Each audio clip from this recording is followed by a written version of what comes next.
Musukurumba hano heza. Umwe mu banyarwanda baba mu nzu nziza kandi muri quartier nziza. Wow. Reba umuntu wakoraga akazi k'ububoyi mu cyaha hafi nkako te n'umuzamu urugo bitarako. Ari n'abakoreye. Nenga bari bafite abana b'abakobwa akajya mwene ndimo ndashaka mu mugeni ariko ntabyo bifite mu mutima. Hanyuma barabyikanga wa mwana w'umukobwa baramwirukana. Yaramaze imyaka irenga 9 baramugize nk'umwana mu rugo. Bamwirukanye ajya ahantu gusenga. Ajya ahantu kugira gute? Gusenga. Ati Yesu nakoreye nakurikiye. Imana iramubwira atari kuri nabagira ikibazo tiziritse hejuru aho wakoraga gitambo. Hejuru neza ati niho mubona ati ndabona umusore ufite n'inzu ati bose ati nguriya hejuru tireba biriya nzu none yumva ntabishyikira ajya gusenga mu gishanga atanga ikimenyetso cy'uko navuganye nayo ahansanga nanjye ndizindura mu cyerera ngo ngiye gusenga. Haleluya. Hanyuma ngezeyo se niba ari ibintu Yesu afitemo inyungu zemera ko byagutinda ndabaha urugero muri bukuriya mwana wavukanye ubumuga bakabaza Yesu ngo ari we cyangwa ari ababyeyi be nirakoze iki Yesu akavuga ngo nta n'umwe ni ukugira ngo imirimo y'Imana yerekanirwe muri we. Ushobora gutinda mu kintu urimo kubera inyungu za Yesu. Murabyumvishije cyamara igihe kinini rwose ariko ibyo ni ukwiye no kumenya amakuru kuri ibyo bintu. Hanyuma ushobora kuba ufite n'amasezerano yavuye ku Mana hanyuma ugasenga baba dayimoni bari muri 2 byazanye Satani mu ijuru bagatamba amababa.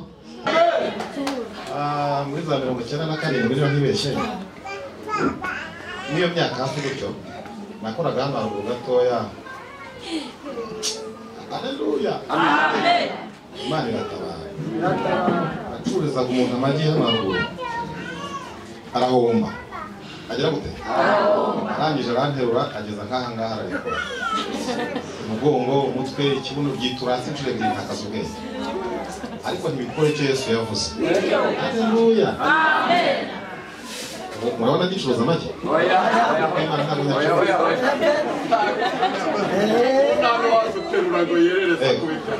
Ibintu Imana ivuga bingana n'ibimaze kubaho kuko zibivuzwe n'umuntu ntakintu wakura. Murakumvisha ko kandi birutse ko Imana mwicaye imbere ari umuremyi. Haleluya. Amen. Muri 1994 nyuma gato ya Jenoside yakorewe Abatutsi mama yarakijijwe amaze gukizwa bamwe mu bana twemera kumukurikira kandi hari ububyutse mujye mugerageza guhiga Yesu muri buno bubyutse ushobora guhuriramo n'ijwi ry'Imana. Niba turi mu cyumba turimo gusenga kandi wacu hari abakene ku buryo hari mwamwe mama wishwe n'inzara vere dushyira mu itaka urumva bitari bikaze ko niga kubona ikintu gikomeye wacu nahabonye ihene nayo mama aragiriye umuntu kandi mu bana benshi twari babandi bitwa abatindi murabumva bamwe bacura imisatsi bakajya kubafatira ibiryo. Hanyuma turi mu cyumba turimo gusenga nk'uko umwuka aravuga avugana nanjye aravuga ngo nzaguha umugisha. Haleluya. Gatekereza inzira bizanyuramo nkazibura hari igihe uzibura mu kanya turaza gusenga ngashaka inzira byanyuramo urumva uwo mugisha ariko dushimye Yesu urindi ijambo yavuze. Ndababwiza ukuri ngewe ntabwo yavuze ko arashaka telefone ngenda yifite nanjye sindagera mu ijuru aribyo nshaka kugeraho ariko ibyo Yesu yakoze. Shimye Yesu rero no kubwishimwe by'uriya mubyeyi uvuze mu icyuma najye mperuka kujya gusenga ku gikongo nkunda gusenga hanyuma ivugana nanjye ivugana nawe irambwira ngo hari umuntu ushaka gutangira utashye akagutera buri byuma genda usenga amasengesho y'iminsi nuyarangiza uzenguruka urugo rwiwe kabiri Imana imukwere. Mujye mukunda gusaba Imana ibimenyetso hejuru y'ijwi mwumvishe nibwo bizatuma umenya neza ngo wavuganye n'Imana cyangwa wavuganye n'umuntu. Haleluya. Amen. Iyo usomye inkuru za Yozefu usanga arasabye ibimenyetso murabyumvishije. Irambwira ngo kandi iravuze ngo igiye gucyura umwe mu babyeyi bawe mpita ntekereza mama ndari irangije hamwe ngo yarankoreye ndashaka kumucyura irambwira ngo ndashaka kumucyura ko hari ibishaka atazongera kubona irangije hamwe kandi bizagutungura irambwira ngo kandi uzamuherekeze neza. Icyo gihe mbwira n'imodoka tubinga bitatu imageze Kigali kwa Imana mbwiye ibyuma mfata igihe cyo gusenga cyo kugira gute ukwiye gusenga ariko ugasenga ku gipimo wumva ko Imana yumva. Naje babwire ntaga amasengesho yose Imana yumva. Umuntu yabyina nkuko mwahoze mubyina bikaryoha ariko nta bitareka kuri plafa ari ibishimisha twebwe n'ibindi. Ariko kwa Yesu bisaba kuba biri ku rugero rungana n'uko Imana ishaka mu ijambo ryayo. Naho guhamiriza igihe byataye umuziki gusa. Ibiri ndayifata ndasenga byo ndabireka ibintu byose biri tuza twagiye gusenga ndabikora. Yirangije nshira ubwoba nk'intare zunguruka korotiri y'igipangu. Ndashima Yesu ko ufite n'igipangu. Musukurumba hano heza. Umwe mu banyarwanda baba mu nzu nziza kandi muri karitsiye nziza. Reba umuntu wakoraga akazi k'ububoyi mu cyaha hafi nkako ufite n'umuzamu urugo bitarakora. Nazenguruka ndashaka kubabwira hejuru y'imbaraga z'Imana n'ukuntu Imana iri jambo yavuze. Ariko ndasaba kubabwira ko atari amagambo yose Imana yumva. Biterwa n'umutima. Murabyumvishije? Nzenguruka igipangu bwa mbere umuntu sinamubona. Nzengurutse bwa kabiri musanga ku muryango. Bibiliya iravuga ngo abantu bayoborwa n'Umwuka Wera nibo bana b'iki? Imana. Iyo ntumvira Imana ibyo masanga ari kubirya. Ijuru warigeramo. Mani bahumva. Hanyuma arambwira ngo bose ntibashaka iki ku rugo banyare iki gihe. Aramwara ukunda ariko kuko Imana ambwiye ibyuma naramwitaje magaragara. Icyuma gitera ubwoba. Haleluya. Amen. Hanyuma nza no kugira ubwenge ndahimuka kiramo umupanga imirimo wabaga mu yindi nzu jahana. Shimye Yesu nanjye kwanditse kwitwa n'ibyo. Ntabwo komplexi y'urupfu tuyifite. Dusomye Bibiliya ukareba urupfu rw'abizera. Muri Zaburi haravuga ngo rw'igiciro cyinshi. Mu maso y'Imana. Urupfu rw'abafunzi bayo. Hanyuma nsomye Bibiliya mu byahishwe baravuga ngo hari rwapfira mu mwami. Icyo tutemera n'urupfu rw'abadayimoni. Ariko ubundi urupfu ruri mu irembo, urupfu ruri mu nyungu z'Imana nta kibazo. Njya mbwira abantu ngiye ngo ubu niyo rwazo. Rwaza ryari? Kandi mfite umugore tubanye neza. Narambiwe. Mfite abana nkunda kugira umutapfa kubyumvamo. Sinzi gusoma no kwandika ariko barimo bariga amashuri kandi akomeye. Umwe rero rurimo gushaka ishuri mu Bubiligi. Umwe bitarakunze. Ariko ntabwo byambuza kujya mu ishuri. Ntabwo babingurana z'ubugingo. Ikintu na kimwe cyahinduka ingurane y'ubugingo ku buzima bwanjye. Kuko n'ubundi ndabizi ko nzapfa Yesu niba ataraza. Ntabwo dushimye Imana ko yaturinze urupfu gusa rero, ahubwo dushimye Imana ko yaturinze urupfu rw'inyungu z'Imana. Batuvishije uruvuye kuri Yesu ubwo niba uza niyo rwaza mu kanya. Okay, dushimye Imana. Tugiye kuganira amagambo y'Imana mu minota mikeya. Ariko nafashije. Ariko amashimwe abantu b'Imana. Tugiye gusoma mu rwandiko Pawulo yandikiye itorero ry'i Korinto. Dusome ubutumwa bwiza bwanditswe na Luka.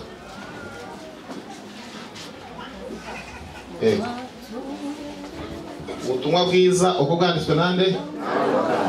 Uko bwanditswe nande? Ibice 8 nageze urihangana ndagerageza gusoma. Nzi gusoma. Narangije umwaka wa gatatu primaire ntangiye mu wa kane ho gatoya papa umuntu amuragize inka. Avuga ati mwana wanjye ngeze amahirwe turayibonye. Ariko ntibikuraho imbabazi z'Imana ku muntu. Reka mbabwire. Tekinike yanyuma no gucungira muri Yesu. Kandi uyu Yesu mukurikiye nta muntu ujya umurigana. Azi kumenya umutima umukunda. Haleluya. Naje mu kanya mbabwira umutima umukunda. Umutima ugize gute? Agari imitima yose. Uko ushobora kubyina hawe ugira n'ibinyoma. Ushobora kuba ubyibushye nko kukwanya utunze abagore 10 mu mutima kandi Imana ntibyemera. Urumvikanye noneho? Iyo ufite umutima umukunda biguhanizwa no gukiranuka. Hanyuma birimo inyungu nyinshi kiri no muri buno buzima. Urabyumvishe noneho? Ngageze muri Luka 8. Reka dusome kumva ku murongo wenda wa 44 kugeza ku wa 46. Aravuze ngo nuko amuturuka inyuma akora ku nshunda z'umwenda we, uwo mwanya amaraso arakama. Ese arabaza ati ninde unkozeho? Bose bose bamaze guhakana Petero na bagenzi be, baravuga bati erega databuja, abantu barakugose barakubyiga, nawe ukabaza uti ninde unkozeho?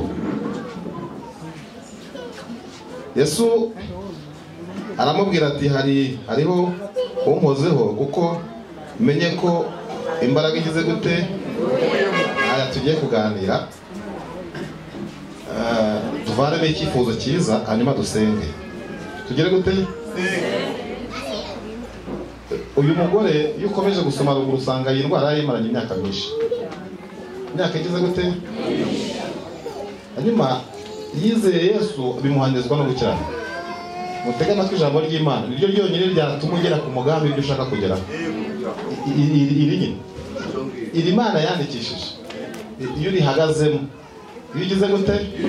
Uhura n'Imana. Hanyuma iyo uridebeye akaba ari akantu kangana gutya nayo iraguhunga. Murabyumvishije? Uburyo bwiza bwo kugira ikintu warya kivuye ku Mana ni ugusanisha ubuzima bwawe n'ijambo ry'Imana. Murabyumvishije? Hanyuma iyo usanishije ubuzima bwawe n'ijambo ry'Imana biguhindukira ubuzima. Ntihaboneke wewe wakiranuka ko ntiwabishobora, ahubwo hakaboneka Kristo ukiranukira mu ijambo rye muri wowe, ukabaho ubuzima butiba kandi uri umuntu ubaho bibira, ukabaho uri umugabo nk'uku udasabana. Siko kuri? Murabyumvishije? Murabyumvishije? Uyu mugore yari amaze igihe kinini afite ikibazo cy'uburwayi. Hano biratubwiye ngo arabyigana. Agira gute? Agira gute? Amaze kubyigana akora kuri Yesu. Akora kuri nde? Yesu arangije arababwira ati hari umuntu unkozeho. Abigishwa be kandi murabumvishije baravuga ati bumvisha abantu bakubyigana kubera ubwinshi bwabo, uravuga ngo hari umuntu ugukozeho. Ariko Yesu kuko atagira icyashwa aravuga ngo hari imbaraga igize gute? Ikintu gikomeye kinateye ubwoba, abantu benshi barabyiga Yesu. Baragira gute? Kirumvikana? Kuko iyo ukoze kuri Yesu bigira impinduka, kandi mu buryo bubiri, mu ruhande rw'ubugingo no mu ruhande rw'umubiri. Murabyumvishije? Uzasanga abantu benshi barabakizaga akavuga ngo igenda ibyaha byawe uragize gute? Murabyumvishije? Ikibazo gikomeye giteye impungenge abantu bakwiye kumenya, barabyiga Yesu. Barabyiga?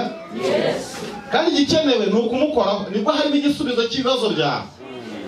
Kandi uyu Yesu nta muntu wamushuka, azi kumenya umutima umukunda. Ari umugabo witwa Zakayo, biravanga ari umukoresha w'ikoro, nka Rwanda rimwe n'iki gihe, ari n'umuntu mukuru. Amaze kumenya inkuru za Yesu aramwizera. Agira gute? Ariko ngo yari mugufi. Yarashaka gute? Niko Bibiliya ivuga. Aravuga ati reka ngende n'urira iki? N'urira iki? Reka mbabwire akantu gatangaje. Yesu azi kumenya umutima umukunda. Nabyumvishije? Yesu ahageze ntabwo yagize arindira ko Zakayo avuza induru. Haleluya! Yaravuze ngo Zakayo ururuka, kuko uyu munsi. Haleluya! Yesu yamenye ko umutima wa Zakayo wamwizeye. Yesu ntabwo yigize arindira na rimwe ko Zakayo avuza urwamo. Ukwiye kwizera Yesu bikaguhanira no gukiranuka. Bitari ibyo uzatahira umuziki.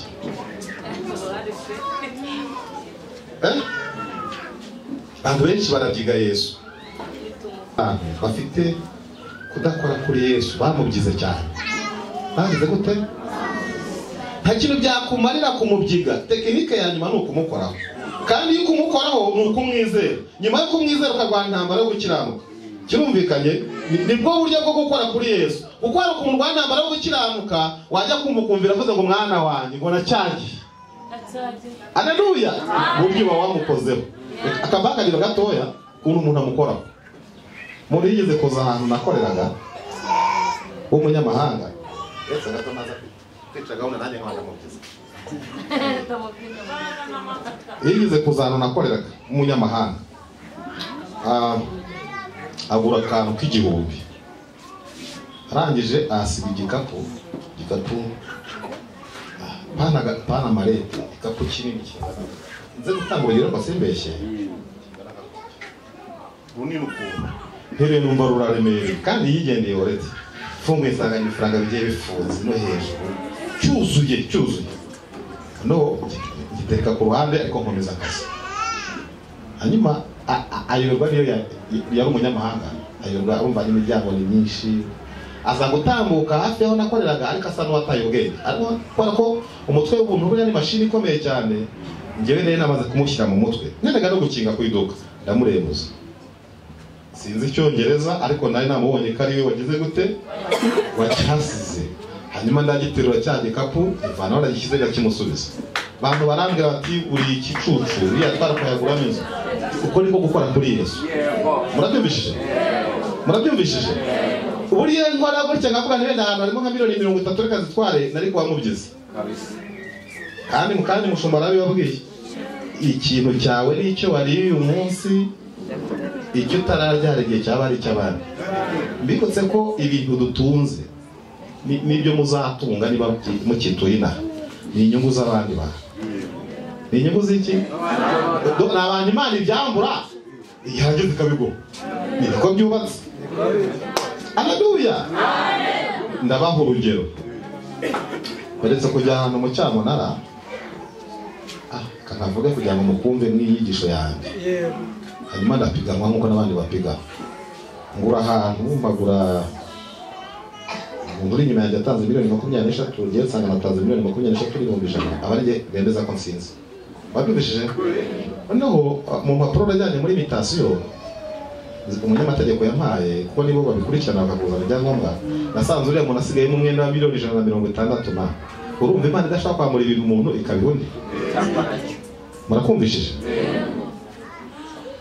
Imana ikubwiye ngo nkugeze umushumba wenda w'icaci cyangwa sinzi niba muri itorero, ariko nabyo ari bibi, ni groupe nabyo ni byiza, ni byiza rwose. Ubwo hari ibintu bibiri yongeye kumubaho. Eda Imana ibishaka kumuvanamo, ashobora gupfa, ashobora kujya mu bindi, ariko isezerano ry'Imana ntishobora kubura inzira. Impamvu ya mbere itatuma ari buri nzira nuko ikintu Imana ivuga kingana n'icyarangije kubaho, cyakoze kivuzwe n'umuntu iyo wakwikebagura. Ngorane ziriho rero, abantu benshi dutunze ibintu byavuye mu kanwa k'abantu kuruta ibyavuye mu kanwa k'iki. Ndakubwiza ukuri uyu Yesu dukurikiye ni umwami, akubwiye ngo nzakugirira neza, akaba atari umuntu, ineza burya ibihari. Niko kuri kuzuye. Mbese niyavuga ngo muri 99 nakoraga akazi ko mu rugo, ntabantu usibonye ntaje ntwaye imodoka. Mbese imodoka bashyiramo amazi Simubwiye ngo mba mu nzu nziza, imvura ishaka kugwa simbimenye, urumva atari nziza. Mba mu nzu minisitiri yabamo, urumva atari nziza. Wowe nemeza ukumva mu nzu nziza. Noneho ikintu gitangaje singirimo. Murumva Imana iyo ivuze ngo nza wabyumvishije, akaba atari umuntu ubivuze, ibyo bingana byarangije kubaho. Hagati yawe nabyo rero biragusaba kurwana intambara yo gukora kuri Yesu, kuvuga ngo uzahabwa umugisha uri igisambo, imfubyi yabo urara, umwana w'imfubyi akuzanira invitation ukavuga ngo genda amahoro, ariko ubu urimo kumubyiga ntabwo urimo kumukoraho. Murabyumvishije? Kuvuga ngo umunyamasengesho cyane ufite nyogosenge waguhanaguye hariya tuvuka, ushobora kurara ubusa, ufite imifuka y'umuceri mu nzu, uretse ko benshi mubona nta niyo munafite, biba bibishye. Cyakoze hari n'abandi babikora mu byo uretse korokori, ntabwo abantu bose babona n'ibyubaha ntabwo byakunda. Hari abasabona bakwiye no gukora. Ku Imana yabwiye Adamu ngo uzaniye ubutaka umuvumo, gututubikana ko mu maso hawe. Imana ikubwiye ngo nguhaye umugisha, ikubwiye no kuvunika cyane. Imana ikubwiye n'umudamu ngo nguhaye abana, cyumvikanye ibivuze ngo kwirwa n'igisebe birahari kandi cyane, niko byubatse. Haleluya. Turashaka kureba mu kanya gatoya ibiti n'ibyiga Yesu umwanya wo kumukoraho, kuko uburyo bwo gukora kuri Yesu ni ukubaha ijambo rye. Nabyumvishije? Naho ubundi watahira kumubyiga, kandi kumubyiga ntacyo uzakuramo, abandi kingana urwara, nugira n'ingorane uzabona ibisa bivuye ku Mana atariho bivuye. Niyo mpamvu ashobora guhagarara anashima Imana akavuga ibintu nk'ibyo yakoze, Imana agakora ko maso ukora n'ibintu nk'umwana w'umwana utuma bisaza. Umugisha Imana itanga uravuga. Wabyumvishije? Ufite umurongo, ufite iki? Kandi bishobora kongeramo umubabaro. Imana ifite ubutunzi, kandi ibi ngibi abantu bazana bakabyina rimwe na rimwe bavuga n'ibyo batarabona. Murabyumvishije? Imana ifite ibintu, tekinike ya nyuma ijambo umuntu bifite, ntabwo mubyumvishije. Imana ifite ibintu mwabarokorera. noneho ikirenze kuri ibyo ngibyo Imana ni umuremyi. Ni iki? None se mwese hari umuntu uri kubera impanuka? Muri mu murugo mwiza w'ijambo ry'Imana. Ikibazo ni kimwe, abantu barabyiga Yesu. Barabyiga? Kandi umuntu yabyiga Yesu ari tunamubona nk'umwana runaka. Hano ni ukwizera Yesu, tukamwizera ku gipimo bingana n'uko Imana ibishaka mu ijambo ryayo. Hanyuma bihita bihinduka ubuzima. Bihinduka iki? Muri ubwo buzima rero Yesu murakubita. Ntashobora kukwisha kandi muri inshuti. Ntabwo bishoboka. Kibwe ngo nzakugaburira buryo ibiryo ababifite. Muze mva mu myaka 30. Yesu akubwiye ngo nzaguha umugabo. Nushaka uri n'umufemere. Nushaka uri n'umupfakazi. Ni ibintu byoroshye. Noneho igeze umugisha ngo nzamuba mutuze n'umunsi igeretse. Usimbukira ahantu se hari umuntu ubifite, akavangura umugeni akagenda, ikaraza umugabishura akaza guhiga. Ukuri kuzuye. Ibintu by'Imana. Kandi ubu ntabwo mwabyumva. Nyewe umudamu wanjye mpunze kava ubuhamya mu byumve neza. Yari umuntu ngo wakoraga nawe ahantu mu rugo. Hano urumva ngewe Imana ntayo mugishangura inzu ndi umusiribateri. Maze kugura inzu urumva rimwe rimwe amarangamutima yacu abatangira no kutuzanira guhitamo. Kandi abantu bose nta muntu akunda guhitamo ibintu byiza. Nabyumvishije nta n'umwe, twese dukunda guhitamo kandi neza. Hano ajya nkunda kujya ahantu yakoraga gutya, ariko bari abaturanyi ari n'abarokoreye. Bari bafite abana b'abakobwa akajya wenda ndimo ndashakamo umugeni, ariko ntabyo bifite mu mutima. Hanyuma barabyikanga, wa mwana w'umukobwa baramwirukana. Yaramaze imyaka irenga 9 baramugize nk'umwana mu rugo. Bamwirukanye ajya ahantu gusenga. Ajya ahantu kugira gute? Gusenga. Ati Yesu nakoreye nakurikiye. Imana iramubwira ati ariko ndabagira ikibazo. Tiziritse hejuru aho wakoraga gitambo. Hejuru neza ati niho mubona ati ndabona umusore ufite n'inzu. Ati bose ati nguriya hejuru tireba biriya nzu. None yumva ntabishyikira. Ajya gusenga mu gishanga. Atanga ikimenyetso cy'uko navuganye nayo. Ahansanga nanjye ndizindura mu cyerera mu gihe gusenga. Haleluya. Hanyuma ngezeyo acyari minota. Ngezeyo nuzura umwuka wera hejuru ye. Ntangira kuvuga iby'imbabazi z'Imana ku buzima bwe. Murumva Imana idatabara. Kandi bibutse ko ibintu Imana yubatse byose n'abantu ikibazo ibintu Imana igezemo abantu bari bafite asiranse n'abarokore. Ufite ikibazo warane mufite murabyiga Yesu ntimurimo kumukoraho, murabeshya ko mumukunda imirimo yanyu ihakana. Umuntu ufite urwango yabakunda Yesu baroko. Umuntu wambura yabakunda Yesu. Kurya ideni si bibi na Yesu arayadufitiye. Ariko kugira umuntu nzayazana ejo uko ntayo uzabona wabiretse. Giye kujya abantu tubana mu nsengero rimwe na rimwe baranyigishije sigenda natinya. Ujya kujya mu 1010 nzarwejo. Abiti ndaje abana gusa. Hanyuma agasigara urubanza rwo kwanga kugaburira abana afite ibyo kurya. Ariko barakora ibata. Ejo bundi hari ugomba kugishyura amafaranga kandi menshi agera hafi muri 30 azana kandi yama afite ikibazo. Urumva ntagirana neza umuntu ushaka gukora ikintu kingana gutyo. Bwana tushaka kugongana ku buryo n'Imana yabinyihanishije. Bivuze iki? Ntabwo Yesu akunda abantu bamubyiga. Yesu akeneye abantu bamukora. Agira gute? Hanyuma n'umukoraho retore igisubizo niko byubatse. Uriya mudamu yaravaga byarananiranye akakikora ku nshuro z'imyenda ye. Yesu yaravuze ngo numva hari imbaraga igize gute? Kwiye gukora Yesu ku buryo bigira ingaruka zigaragara. Ibi binyuma guteze. Bisomye Bibiliya usanga Imana ari umukiza. Ari umuki? Ari umuki? Umukiza. Keretse niba ari ibintu Yesu afitemo inyungu zemera ko byagutinda. Ndabaha urugero.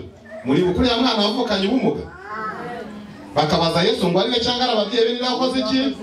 Yesu akavuga ngo nta numwe no kugira ngo imirimo y'Imana yerekanirwe muri we. Ushobora gutinda mu kintu urimo kubera inyungu za Yesu. Murabyumvishije? Cyamara igihe kinini rwose. Ariko ibyo ni ukwiye no kumenya amakuru kuri ibyo bintu. Hanyuma ushobora kuba ufite n'amasezerano yavuye ku Mana. Hanyuma ugasenga baba dayimoni bari muri 2 bya 3 byazanye Satani mu ijuru bagatamba amababa. muzi ko bashaka gutangira n'ibintu bivuye ku Mana by'ibisubizo. Musome Daniel. Barabitangira ugakomeza gusenga ariko bigatera Imana kumenya ko intumwa yereje takugezeho hanyuma akaza ubundi butabaza. Tugiye kureba rero imitima yanyu ntiyabyize Yesu aho kumukoraho ko niba ufite amasezerano yo kurongorwa ukaba ubizi neza ko wavuganye n'Imana atari amarangamutima nakagero gato mushari mu rubyiruko sibyo bikaba bimaze imyaka 40 usashaka umugabo waracuze uri saa ugiye kubyara abantu b'amasezerano niba Imana naraguye ngo nzaguha ibiryo kaba nta wara bigizemo gusonjesha barimo abigiramo n'uruhare sita abantu bahitamo ibyo bakora mbese ubambwira ngo muzi gusoma no kwandika nkanje ugiye gukora muri minisiteri y'ubutegetsi bw'igihugu icyo gihugu kiba wakoze ibintu bibabaje binavunanye ko bizarangira kugejeje ku byiza uhera mu kantu gatoya Imana ikagahagarara kera nk'umwari batoya mwese se nesura n'amutari bakuru igihe ntibikuza umva nize gukora muri 90 ngira muri 9 niba atari muri 2 none muri 2023 byarakunze kandi ku gipimo cyiza ku gipimo kingana gute cyiza si bya bintu by'abantu baza kubiyubahesha babushuka cyiza ko niba muvuga ngo mahano heza se avuga ko ari sahomba gusa sahomba mfite n'aho ushaka agaciro ambeshejeho abana urwo bitarakunze ibintu byaremeye Yesu dukurikiye ndashaka ko dusenga systeme yo kumukora akaba dushyira imbere yo kumusurikayo no kumubyiga akizakumari se kumubyiga mwabyumvishe nibura ni ugukora ibinyuranye n'ibyo ashaka mu ijambo rye uburyo bwose waba ubikoramo Yesu yaravuze ngo umuhanga mwene se n'umwicaye iravuga ngo ndetse nta n'ubugingo agize gute nk'urugero rwangu urajya mu ryasobanyu hari umukristo umwe twahuye mu gitondo muravuze ngo nuba ntiyemera ko Yesu amubwiye ko mu bugingo yajya mu ijuru umuntu ugitekereza gutinya kujya iwabo urumva Kristo muri ibyo ngo twajyaga dutinya urupfu Yesu arugira irembo arimo umusarani w'ubendera n'ubu kandi harimo abo Imana yabibwira niyo mpamvu ibiduhisha kabucira inzira kugiye gutambuka ngo wegerere iwacu ukahita wibuka ko ufite abana n'inzara abana barabaremye ko wababyaye gusa umunsi umwana wamurinda ibi bishaka kubica Imana ishyigikira imitima yanyu mwumve ibi bintu muve mu bintu byo kubyiga Yesu mu mukore n'umukore uzabona igisubizo hari abantu bamwe Imana ibwirika kugira n'ikintu kiremereye nge ntabwo nagisuzugura kubera urwego rw'ubuzima ndimo ahubwo nabaza ibimenyetso kugira ngo menye ko ari Yesu twavuganye hanyuma nkimara kumenya ko ari Yesu twavuganye namushima ataranagikora murabyumvishije kubera iki abantu benshi bakeneye Yesu bakura mu kanwa k'abandi bantu kuruta Yesu bakura kuri we kubera ko biraba mwenda rukigije yera cyane watambutsemo kabiri umuntu akugira mu ijuru kumenya amakuru yawe gute utarayamenya uwo mukirisitu nta nijwi koko nta n'inzozi dushakira ibimenyetso ariko binabe gutyo urabyiga Yesu ntabwo uzamushakaho ubutabazi uzabukura ese ntabwo bushoboka ikibazo uzabona ibijya gusa n'ubutabazi ko tubonye abantu baza hano bagashima ariko Imana yagukora ku maso nubwo nagira Imana n'izi umupasitoro wanyu kabona birasa nabi biragira gute nawe umerutse kujya baho umuntu ukora tubwira ibintu agira na gutya nanjye sinzi ukuntu byambayeho gato imaze ku maso mbona yibereye ahandi hantu turi gushaka ko bihereka tugira gutya je ntabwo muri kuzimu bimeze gute ari barahari hano hanze umwuka wa Kristo urakora ku gipimo cyo hejuru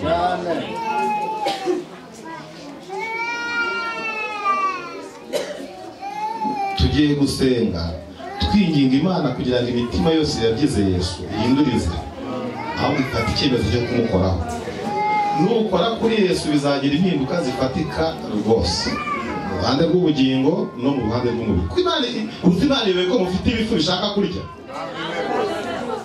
Imana we nzaguha umugabo ufite ubwibone urimo urahitamo we nzaguha umugore iyo Imana ivuze ifite uko guhitiramo murabyumvishije iyo uzanye ibyo kwihitiramo rero uhitamo nk'umuntu uba uvuze ngo wowe ndabona wawananiwe reka njye kandi wakwifasha ngo bikunde kandi Imana irimo kugutoranyiriza icyo izakora muri izo nzira nababwiraga ntireba nk'uko ngewe ndeba murabyumvishije twebwe tujya kureba tureba hano inyuma reka mbakagero Imana ni umuremyi hanyuma hari ibintu byinshi yarangije kurema ubu ngubu bikoresha itegeko murabyumvishije abantu bose bagiye nko muri uriya musozi gusenga ari babiri bategera batagize gute wenda umwe ni umumama wagize ingorane zo gupfakara sinzi ko mpamvu ibintu birokuza kandi Bibiliya yemera ko utaranze imyaka 60 yakongera akagira umuryango noneho akaba ari n'umusore hirya y'ahangaha nawe uri bukubwira Yesu tumwambabare wakabyara ukaba umugore ko ni umugambi wawe banga abantu bose Imana yibumvishije yirirwa ijya kure Haleluya abo mwabyumva neza aba bantu bombi Imana yiteze amatwi kabumva kuko Imana yo ireba imitima murabyumvishije twebwe tukareba ku bindi bintu ntabwo yirwa kuri ireba ibyo niba uzasanga waravuye iwanyu mu cyaro wagera mu cyafu nkahura n'umukobwa mugakundana mugakora umuryango buryo y'ubwo iwanyu butari bari kubana n'uwahariye ibiremeraho murabyumvishije karumvikane tugiye kureba rero imitima yagize Yesu umwanya wo kumukoraho rimwe na rimwe ikaba byaranigizeho ingaruka abantu benshi mufite nari babarire ngo gutira ku masezerano ugirwa n'iki kariyo mwavuganye niba ariyo mwavuganye abavanye intambara yo kwizera muhure nayo ntazasomye inkuru za Yosefu mukareba uburyo byamugerageje byaramugerageje ariko arwana intambara yo gukiranuka birangira kwiyindi by'Imana agize gute uzasanga n'izindi ntwari zo kwizera zananiwe kurwana intambara yo kwizera kuko Imana yavuze Imana ikiza ubugingo ko buryo udakiranuka Imana ishobora kuguha ubugingo kuko ubukunda ariko nturamye murabyumvishije noneho ese niba Imana yabwiye Mose ngo kutagaragaje kwera kwanjye imbere yanjye n'imbere y'Abisirayeli ngikiri igihugu urakirebesha amaso ariko muzageraho yari gakondo yo mwisi byari ibintu bifatika imuremera ubugingo bubonerwa muri Kristo Yesu ariko ku mutsima wo muri Kanani yakoraho Kristo kigira urwango yazagerayo musha yazahura n'imbabazi z'Imana mu Kristo gishidikanya ku masezerano ku buryo atukana Imana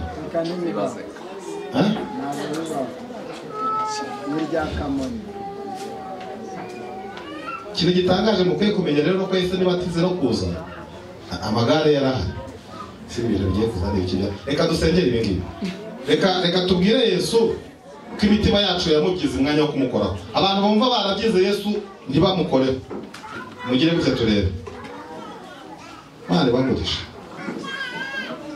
kubyiga Yesu no kumukoraho ni ibintu bitandukanye kuko uyu mukoro biba byaragize ingaruka zingana n'ibyo ushaka urumvikanye hanyuma iyo umubyize rero utahira ibyo kumubyiga mugire gutya turebe muhaguruke mu myanya yanyu muhaguruke reka muri iki kidendezi marayika iyo ahari ngakiza imitima ni naho wahurira n'umugambi w'Imana wihariye yewe narabibonye muri iki kidendezi marayika ahageze nk'uko ashaka gukiza mwene uwo mutima nibwo ushobora kubaho ku isezerano rivuga de la sita de l'oblère Yesu nyir'ijuru kumubyiga ntabwo byatumugira ikigeraho rwose zatahira ibyo hanyuma kumukoraho biri igisubizo kandi kivuga Kristo ushobora kumara imyaka nk'iyo mu maze ugishidikana ku Mana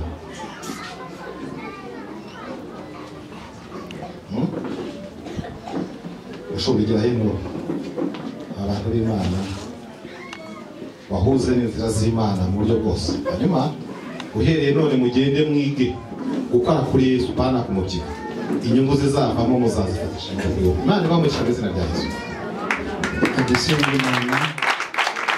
Imana turagushimira imirimo yawe n'ibitangaza uri Imana ikora uri Imana ivuga uri Imana isoza amasezerano turagushimye kuko watugiriye